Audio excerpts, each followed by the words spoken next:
bersama kita. Saya Resti Noviani dan teman saya Sandra B. Fatul Mastila. Di sini kami akan membahas seputar laporan keuangan.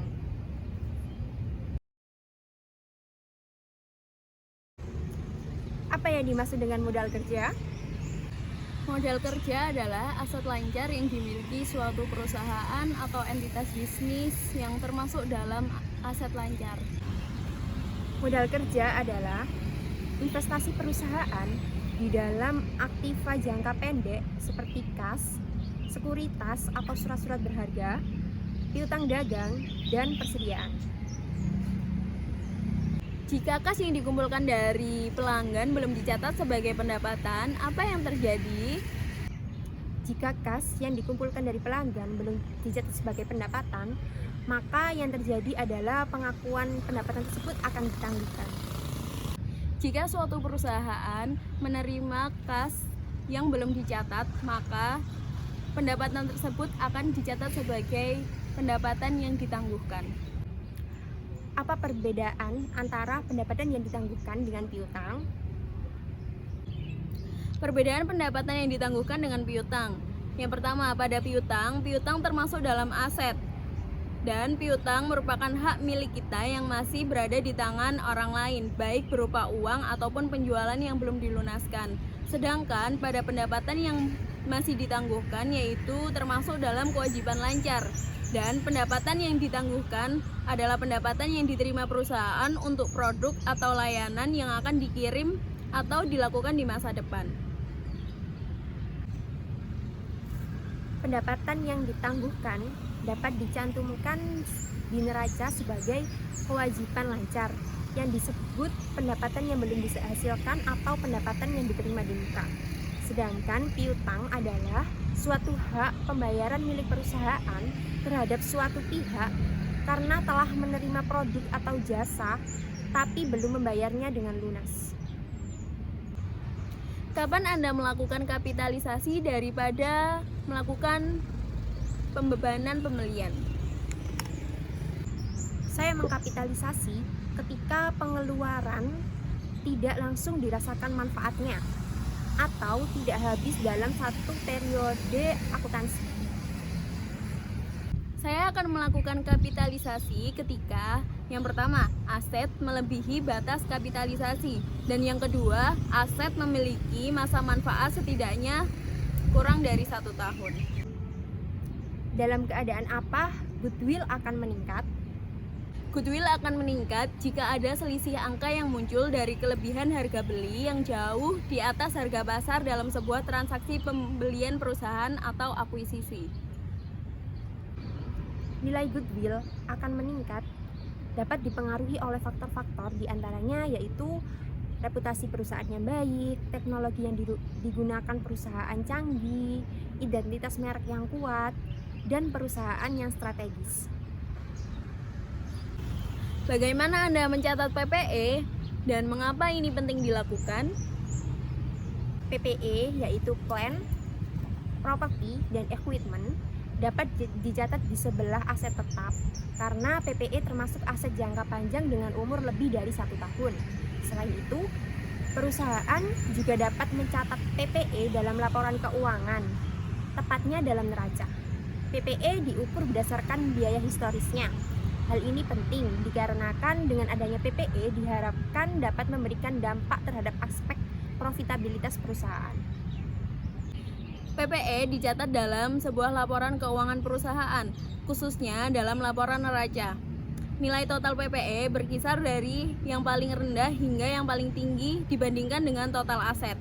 Maka PPE penting untuk dicatat ketika menghitung ekuitas. Bagaimana nilai penurunan persediaan dapat mempengaruhi ketiga laporan tersebut? Penurunan persediaan akan mempengaruhi 3 laporan. Yang pertama adalah laporan laba rugi. Jika persediaan turun, maka akan berpengaruh pada laba atau rugi sebuah perusahaan. Yang kedua yaitu pada laporan neraca. Jika persediaan turun, maka aset lancar dan total aset juga akan mengalami perubahan. Dan yang ketiga adalah laporan perubahan modal.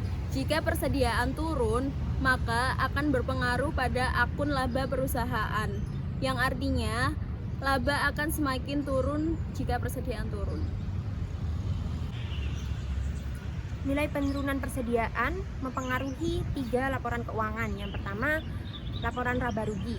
Jika nilai persediaan turun, maka laba juga akan turun. Dan yang kedua, laporan neraca. Jika nilai persediaan turun, maka aset akan turun. Dan yang ketiga, laporan perubahan modal. Jika nilai persediaan turun, maka akun laba juga akan mengalami penurunan. Apa 3 contoh penganggaran perusahaan yang umum? 3 contoh metode anggaran yang umum yaitu yang pertama, metode top down. Di sini anggaran sepenuhnya dibuat oleh pimpinan perusahaan, tidak ada karyawan yang terlibat. Dan yang kedua, metode bottom up. Anggaran disusun berdasarkan kesepakatan pimpinan dengan karyawan yang dilibatkan. Dan yang ketiga, metode campuran. Pimpinan mengawali proses penyusunan anggaran. Kemudian, hal itu diserahkan kepada karyawan yang dilibatkan. 3 metode penganggaran umum dalam sebuah perusahaan. Yang pertama yaitu metode top down, di mana anggaran dibuat sepenuhnya oleh pimpinan, sehingga karyawan tidak memiliki kebijakan untuk mengaturnya. Yang kedua yaitu metode bottom up, di mana metode ini termasuk dalam metode demokrasi. Anggaran disusun berdasarkan keputusan yang dibuat bersama dengan karyawan, artinya bawahan juga dilibatkan dalam proses penyusunan anggaran. Yang ketiga adalah metode campuran, di mana pimpinan mengawali proses penyusunan anggaran, kemudian hal itu diserahkan kepada para bawahannya untuk melengkapi. Jelaskan prinsip pengakuan pendapatan dan prinsip pencocokan.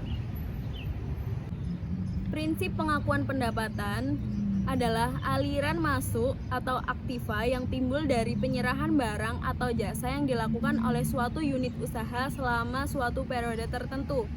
Dasar yang digunakan untuk mengukur besarnya pendapatan adalah jumlah kas yang diterima dari transaksi penjualan dengan pihak yang bebas. Sedangkan prinsip pencocokan merupakan prinsip yang mempertemukan biaya dengan pendapatan yang timbul karena biaya tersebut. Prinsip ini berguna untuk menentukan besarnya penghasilan bersih setiap periode.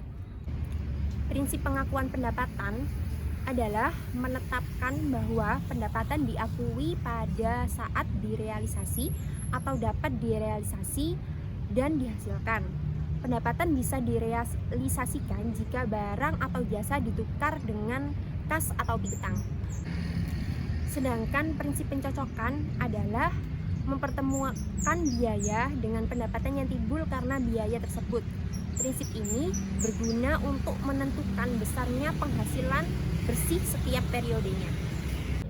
Menurut Anda, apa kualitas yang membuat akuntan itu menjadi baik? Akuntan dikatakan memiliki kualitas yang baik jika bermanfaat bagi orang yang membutuhkan jasanya, menerapkan etika akuntansi, dapat mempertanggungjawabkan apa yang sudah dikerjakannya, dan memiliki konsistensi yang baik saat mengerjakan sesuatu. Seorang akuntan yang berkualitas merupakan seorang akuntan yang menerapkan kode etik akuntansi yang berupa profesional, integritas, objektivitas, kehati-hatian, dan kerahasiaan. Apakah Anda memiliki rencana untuk melakukan pengembangan profesional dan pendidikan yang berkelanjutan, dan mengapa? Iya, saya berencana untuk melanjutkan karena saya ingin mendalami bidang akuntansi keuangan, dan saya ingin menjadi tenaga pendidik akuntansi ataupun profesional akuntan. Ya, saya memiliki rencana untuk pengembangan profesional dan pendidikan berkelanjutan. Dikarenakan hal itu akan baik untuk kelangsungan hidup saya. Bisa saja dengan hal tersebut saya akan memiliki posisi yang baik di sebuah perusahaan, serta dapat meningkatkan taraf hidup saya. Jadi kesimpulan dari video kita kali ini, sebagai akuntan yang baik, kita harus menerapkan etika akuntansi, memahami laporan keuangan, dan mematuhi aturan yang ada di PSAK. Oke, sekian video kita kali ini. Sampai jumpa di video selanjutnya. Terima kasih.